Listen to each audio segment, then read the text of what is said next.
Hello friends, இன்றைக்கி நம்ம என்ன செய்ய போகிறோம்னா நாட்டு கோழி குழம்பு தான் செய்ய போகிறோம். ரொம்ப ஈஸியாக, ரொம்ப டேஸ்ட்டாக, ரொம்ப சுவையாக செஞ்சிடலாம். அதுக்கு முன்னாடி நீங்கள் என் சேனல் சப்ஸ்கிரைப் பண்ணலைன்னா சப்ஸ்கிரைப் பண்ணுங்கள், பக்கத்தில் இருக்கிற பெல் ஐக்கானையும் கிளிக் பண்ணுங்கள்.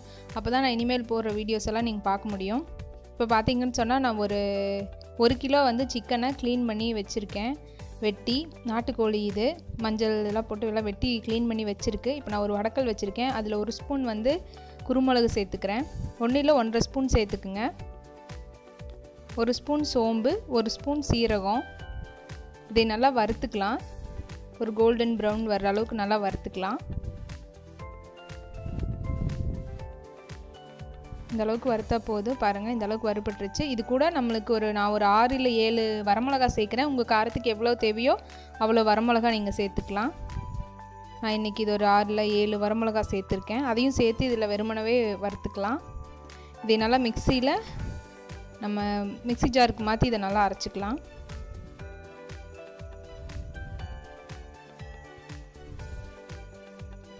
ரொம்ப நைஸாக அரைச்சிக்கலாம். ஏன்னா இதை ஃபஸ்ட்டு அரைச்சிக்கலாம். இது கூட நம்ம தேங்காவை 2வதாக சேர்த்து அரைச்சிக்கலாம். ஏன்னா தேங்காய் சேர்த்தா கொஞ்சம் அரைப்படாது, சீரகம் சோம்பெல்லாம். அதனால் நான் ஃபஸ்ட்டே இதில் ஒரு ரவுண்டு சுற்றிட்டு இப்போ பார்த்திங்கன்னா அடுத்தது நான் தேங்காவை துருவலை போட்டு நான் இதில் கொஞ்சம் தண்ணி விட்டு அரைச்சிக்குங்க. இப்போ நான் ஒரு குக்கரில் தான் இன்றைக்கி செய்ய போகிறேன். நாட்டுக்கோழி வேகிறதுக்கு கொஞ்சம் லேட் ஆகும். அதனால் நம்ம குக்கரில் தான் இன்றைக்கி வைக்க போகிறோம். நல்லெண்ணெய் ஒரு 2 இல்லை 3 ஸ்பூன் சேர்த்திக்கலாம். ஏன்னு சொன்னால் இப்போ ரொம்ப நல்லெண்ணெய் சேர்த்துனோம்னா ரொம்ப எண்ணெய், ஏற்கனவே நாட்டுக்கோழியில் பார்த்திங்கன்னா செஞ்சதுலேருந்து கொழுப்புலேருந்து எண்ணெய் வரும். நம்ம இதில் நிறைய எண்ணெய் சேர்த்தா ரொம்ப எண்ணெய் மாதிரி இருக்கும். அதுலேயே எண்ணெய் விடும் நிறையா.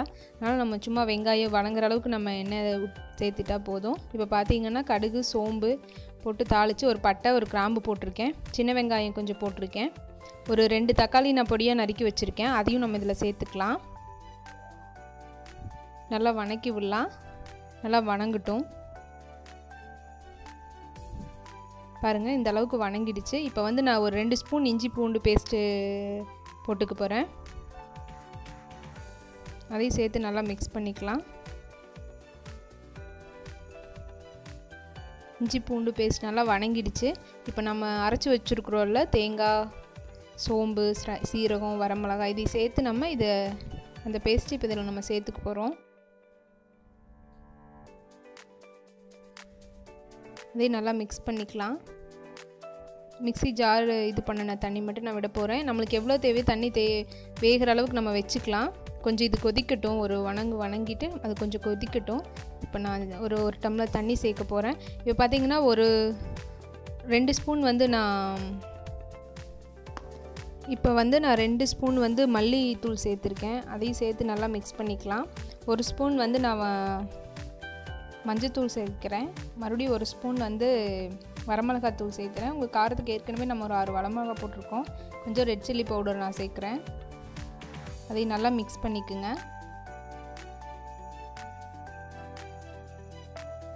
நல்லா அந்த ராஸ்மெல் போகிற அளவுக்கு நல்லா கிளறிக்கலாம்.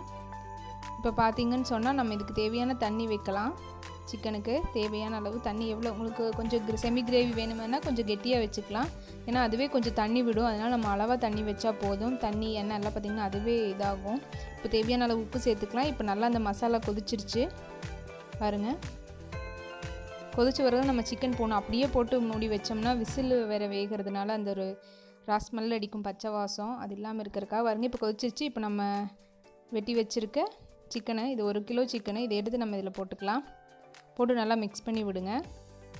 ரொம்பவும் கரண்டியில் போட்டு இது பண்ணக்கூடாது. நம்ம அந்த சிக்கன் மாதிரி பிராய்லர் மாதிரி இது அப்படி தனித்தனியாக கொஞ்சம் பிரிஞ்சு வந்துடும் அதோட ஸ்கின்னெல்லாம். சும்மா லைட்டாக ஒரு 2 திருப்புனா போதும் மிக்ஸ் ஆகிற அளவுக்கு. பாருங்கள், இந்த அளவுக்கு மிக்ஸ் ஆயிடுச்சு.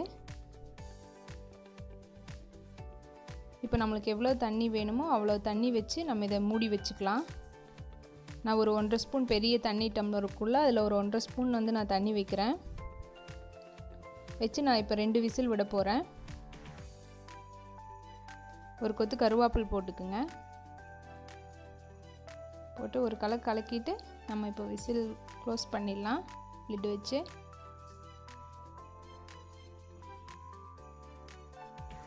செக் பண்ணிக்கங்க. உப்பு காரெல்லாம் கரெக்டாக இருக்கான்னு சொல்லிட்டு பார்த்துட்டு நம்ம மூடி வச்சிடலாம். இது ஒரு 2 விசில் விட்டால் போதும். இப்போ 2 விசில் விட்டாச்சு. பாருங்கள், ரெடி ஆயிடுச்சு. அதுலேயே ஆயில் எவ்வளோ இருக்குது பாருங்கள். இது வந்து அந்த இதோட கொழுப்புன்னு சொல்லுவோம்ல, நாட்டுக்கோழியில் மட்டும் இந்த மாதிரி வரும். மேலே மல்லித்தலை தூவிக்கலாம்.